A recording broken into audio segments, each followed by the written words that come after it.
दुनिया के ज्यादातर लोग यही समझते हैं कि राष्ट्रपति पुतिन युद्ध छेड़कर विलन बन गए। दुनिया के लिए पुतिन भले ही खतरनाक हो, लेकिन रूस की जनता के लिए पुतिन नायक हैं। स्वाभाविक रूप से यूक्रेन पर हमले के बाद रूस में पुतिन की रेटिंग में अब जबरदस्त उछाल आया है।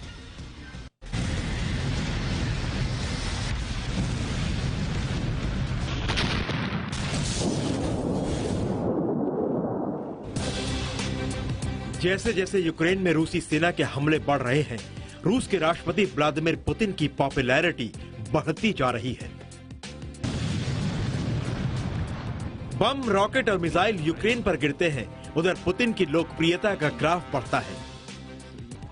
भले ही यूक्रेन पर हमले के लिए पुतिन की पूरी दुनिया में निंदा हो रही है, जंग के खिलाफ विरोध प्रदर्शन हो रहे हो, लेकिन रूस में व्लादिमीर पुतिन को लेकर जनता में अलग ही क्रेज है। जी हां, यूक्रेन पर हमले के बाद पुतिन की लोकप्रियता एक बार फिर से उफान पर है। रूस में कराए गए सर्वे में पुतिन की अप्रूवल रेटिंग बढ़ गई है। ये सर्वे रूस की सरकारी एजेंसी VTSIOM यानी Russian public opinion research centre ने कराया है। सर्वे के मुताबिक 65% रूसी जनता ने यूक्रेन पर हमले का समर्थन किया है। एक दूसरे सर्वे में 71% लोगों ने पुतिन के ऊपर भरोसा जताया। युद्ध शुरू होने से पहले पुतिन के ऊपर रूसी जनता का भरोसा 60% ही था।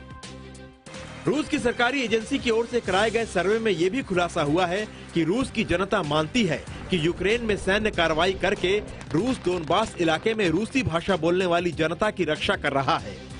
यानी व्लादिमीर पुतिन रूस की जनता को यह समझाने में कामयाब हो गए हैं कि उन्होंने यूक्रेन पर हमला विद्रोहियों के कब्जे वाले इलाकों में रूसी भाषा बोलने वाले नागरिकों के नरसंहार से बचाने के लिए किया है। अपने बयानों में भी पुतिन यही बात कहते आए हैं।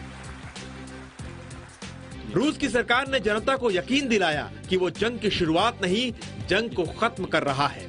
यानी रूस के मुताबिक युद्ध तो पहले से ही यूक्रेन की सेना डोनबास के इलाके में कर रही है। रूस ने यह भी दावा किया कि यूक्रेन मार्च के महीने में डोनबास पर मिलिट्री ऑपरेशन करने वाला था। यही नहीं, रूस की जनता ने हालात बिगड़ने के लिए अमेरिका और नेटो को जिम्मेदार माना है। लेकिन ऐसा नहीं है कि रूस में सभी यूक्रेन पर हमले का समर्थन ही करते हैं। मॉस्को समेत रूस के कई शहरों से युद्ध के खिलाफ रैली और विरोध की तस्वीरें भी आईं। रूस की सरकारी एजेंसी के सर्वे से यह भी पता चलता है कि रूस में 30 साल से कम उम्र के आधे युवा यूक्रेन पर हमले का समर्थन नहीं करते हैं। ब्यूरो रिपोर्ट, जी मीडिया।